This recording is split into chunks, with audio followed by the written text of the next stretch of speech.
Em mais um programa Memória Legislativa, recebemos aqui a vereadora Ivanete Cristina Xavier.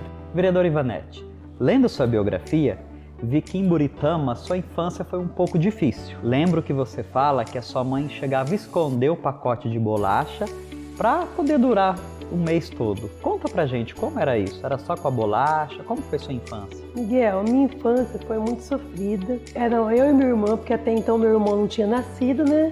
Que o meu irmão é só irmão por parte de mãe.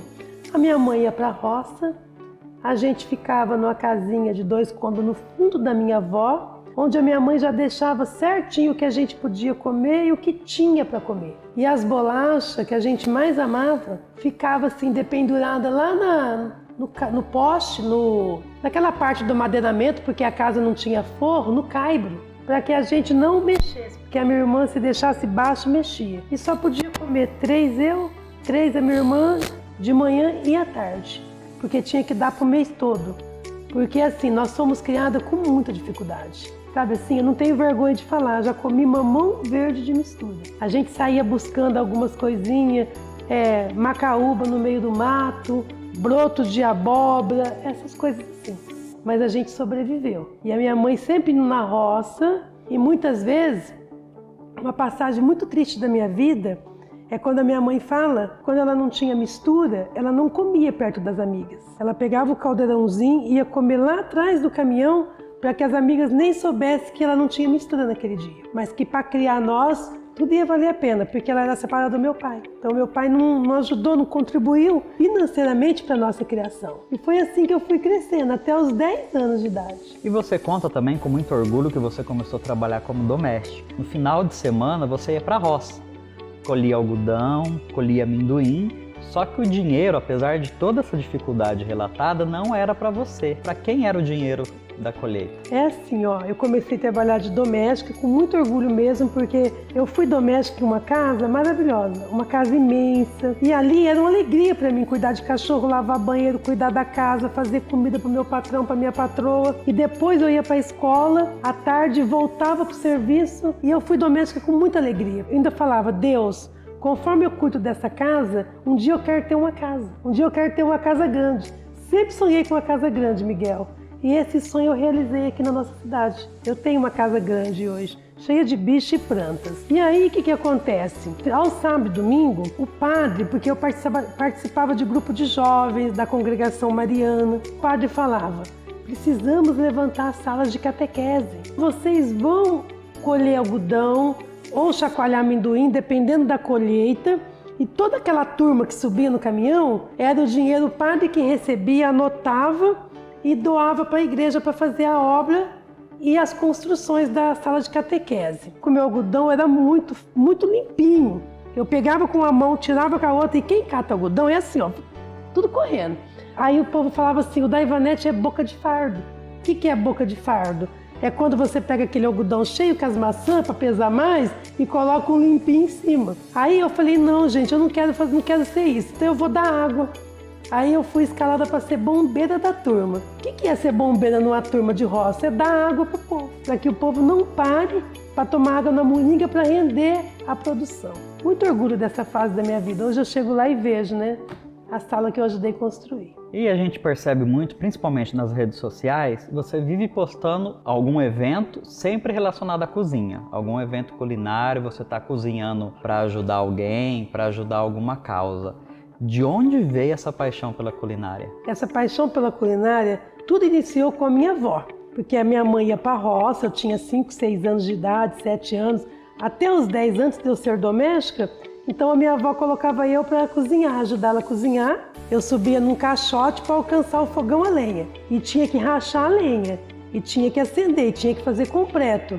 E aí a avó ensinava o poder da transformação dos alimentos. E naquela época a gente matava o porco, fazia linguiça. Eu tenho até as marcas aqui de fazer linguiça e cudiguinho. E a gente tinha que saber lidar até com capado. Porque a avó falava, quem não sabe lidar com porco, quem não sabe cortar um frango para dar certinho os pedaços, se um dia tiver a graça de casar, a sogra tem o direito de devolver para a família. E aí a avó falava, que vergonha que ia ser devolvida. Não, na nossa família não podemos ter isso. Então eu ficava ali, agradecendo aquelas coisas, produzindo aquelas comidas. E a minha avó me consagrou para a cozinheira de Santo Reis, que a minha avó era cozinheira e falou: eu te consagro na bandeira a você ser uma cozinheira de multidão. Naquela época, Miguel, eu fazia nas trempas as comidas para Santo Reis. E eu sou até hoje uma cozinheira consagrada para Santo Reis. E a sua vida, em um certo momento, a gente pode falar que deu um giro de 180 graus, porque aí você tá como doméstica, trabalhando, mas você decide fazer ciências contábeis. Como que foi isso? Foi assim, eu fui doméstica na casa do seu Realino Feroldi, que ele foi até prefeito da cidade. E aí, com 17 anos, eu falei: seu Realino, Dona Lídia, eu não queria mais ser doméstica, eu queria fazer uma faculdade, queria aprender a fazer alguma coisa, porque com 16 anos o padre também já punha eu para ir nas fazendinhas, no sítio, aposentar as pessoas, pegar documento e levar no INSS, que era em outra cidade, que eu ia de carona para aposentar as pessoas. Então eu queria estudar. Aí eu falei: deixa eu ir na loja. Aí eu comecei na loja deles, limpando a loja, voltando para a doméstica. Até que um dia eles deixaram eu só na loja, com o compromisso de ajudar de final de semana, que eles gostavam muito de mim. E foi onde eu fui fazer ciências contábeis. Eu aprendi a tomar conta do escritório, transformar a madeira em metro cúbico, fazer a contabilidade, a entrada, saída, livro, caixa. E graças a Deus, Miguel, eu sempre fui de extrema confiança do meu patrão. Então eles viajavam, deixavam o segredo do cofre comigo, e eu fui aprendendo a mexer com os números. Sempre gostei de números. E foi onde que eu fiz ciências contábeis. Comecei lá em Araçatuba, na Faculdade de Toledo. Depois, quando eu cheguei em Bebedouro, eu transferi para Ribeirão, porque naquela época não tinha aqui em Bebedouro. Já que você falou que transferiu, não tinha aqui em Bebedouro, o que te trouxe a Bebedouro? Eu namorava, o pai dos meus filhos, que é um rapaz que eu conheci lá, namorava lá e que tinha família aqui. 1990, eu cheguei aqui em junho de 90. Foi essa época que todos vinham para Bebedouro, né? Que falava que era a capital nacional da laranja, a Califórnia brasileira, que aqui tinha serviço e aqui tinha oportunidades. Foi aonde eu vim, conversei com o meu patrão. Eu lembro que eu trouxe quando eu cheguei em Bebedouro. Eu trouxe o cheque do meu acertinho, trouxe a minha Nossa Senhora, abraçada no ônibus comigo. Eu não tinha nenhuma malinha, peguei uma mala emprestada, trouxe o cobertor que me aquecia, que eu ando com ele. Tem toda uma história com o meu cobertor. E onde está esse cobertor? Aqui no meu gabinete, eu trouxe para você conhecer. Esse é o bem que eu trouxe quando eu cheguei em Bebedouro. É um cobertor que foi do meu avô e que foi queimado no passar, que a minha mãe remendou e que eu não tinha um cobertor. Então eu tinha um sonho também de ter um cobertor, porque dormia eu pro lado da cama de solteiro e a minha irmã pro outro lado. E um cobertor só, uma cama só. Então, já que eu não podia ter uma cama de criança, eu queria ter pelo menos um cobertor. Quando a minha avó me deu esse cobertor, para mim foi a maior riqueza da minha vida. Então eu não posso apartar dele. Não posso. É isso a vida da gente que luta, da gente que tem sonhos para acreditar. Então você fala assim: eu cheguei aqui nessa cidade sem um parente, sem ninguém, mas eu falei, Bebedouro me acolheu. Miguel, eu cheguei de joelhos. Quando eu desci ali no Cláudia, que eu fui morar na casa de uma amiga minha só por uns dias até eu casar, e consegui morar num cômodo ali na Campos Sales que eu pagava aluguel, eu falava assim: um dia eu quero ser chamada pelo meu nome nessa cidade. Porque você imagina você vindo do interiorzinho, cidade pequenininha, Buritama, uma menina da igreja, que todo mundo sabia quem era a Ivanete. Aí você chega aqui, ninguém te conhece, ninguém sabe quem você é. Então, o que eu queria? Eu queria ter uma casinha, um carrinho para andar um dia, terminar minha faculdade e que as pessoas soubessem assim: oi, Ivanete, aquela é a Ivanete. É isso que eu queria. E quando você veio aqui, você começou a trabalhar em que área? Você conseguiu um emprego de imediato e, pelo que a gente vê, você tem um pé no direito. Sim. Hoje você é também advogada. Por quê? Quando eu cheguei em Bebedouro, eu fui de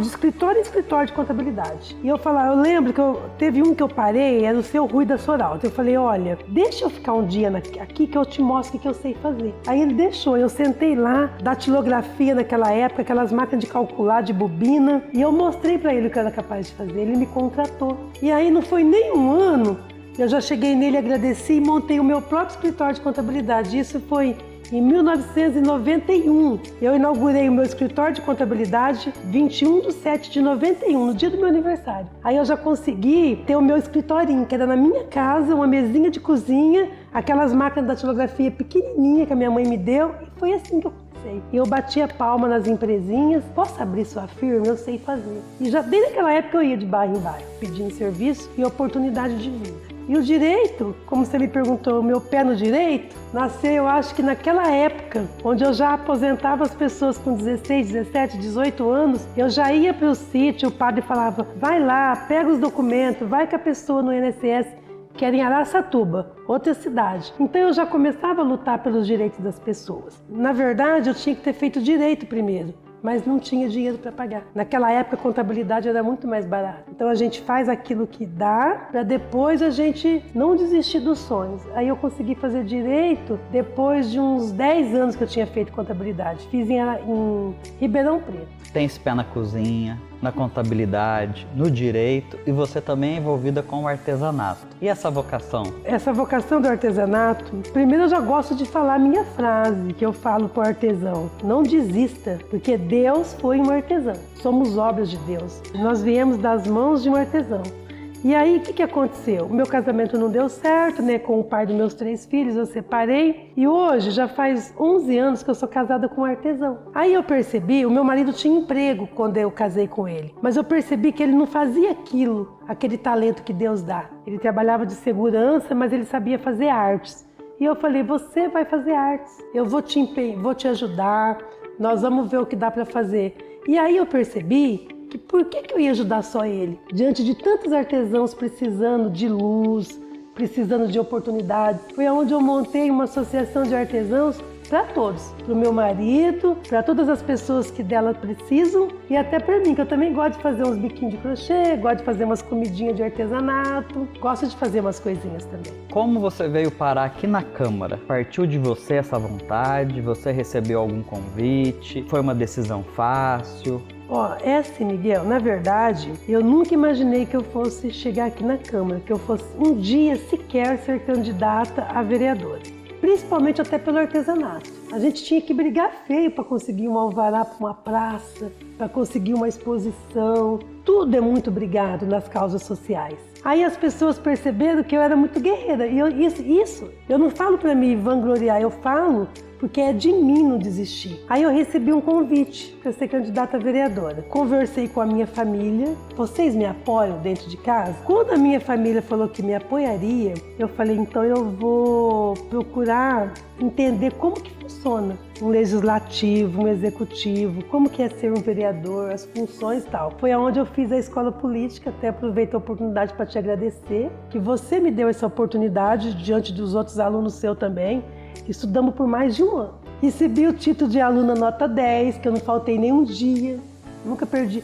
Você lembra que estava chovendo? Às vezes estava chovendo e nós ali, firme. Veio a pandemia, continuamos estudando. Quando eu realmente falei meu sim para concorrer, eu já entendia. Eu sabia que o vereador tem que fazer um requerimento, como que é o poder de fiscalizar, como que fiscaliza, como que tem que ter transparência. Esse é o segredo, você tem que ser transparente nessa cadeira que você foi inserido pelo povo, pelo voto popular. E assim, de primeira, eu não imaginava ganhar não. Acho que ninguém imagina ganhar de primeira. Mas eu falava assim, se pelo menos a equipe que eu apoiar, o prefeito que eu apoiar ganhar, vai ser mais fácil perceber a minha luta e a do povo que me cerca. Em todos os setores, porque não é só no artesanato.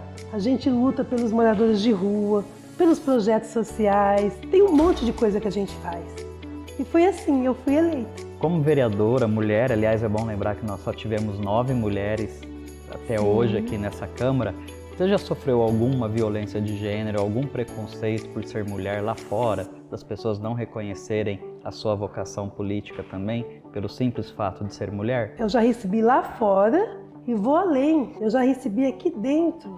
Muitas vezes eu fui impedida de presidir uma sessão solene. Eu recebo muito menos convite para presidir uma sessão solene. Eu já tive N projetos que não passaram sequer na comissão, por ser de mulher. É muita situação que constrange, que sabe assim, que magoa. Mas nós mulheres temos que ficar firmes e continuar.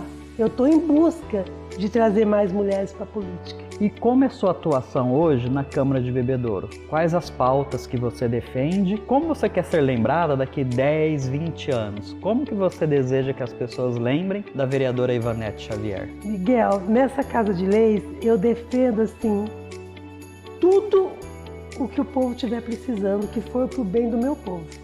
Eu defendo eu defendo as causas sociais, eu defendo o servidor público. A causa animal também, em parceria com a nossa colega vereadora, que eu também preciso, eu sou da OAB Animal. Eu sempre gostei de ter animais, de cuidar, de acolher, de ajudar. Nós vamos lutar por políticas públicas que apoiam o nosso município, por inclusão social.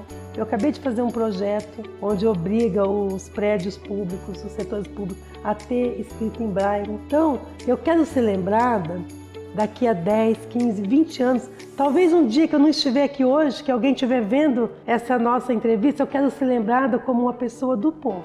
O que me traz felicidade e realização é estar do lado do povo. Vereador, agradeço a sua participação e assim a gente encerra mais um Memória Legislativa aqui na Câmara Municipal de Bebedouro.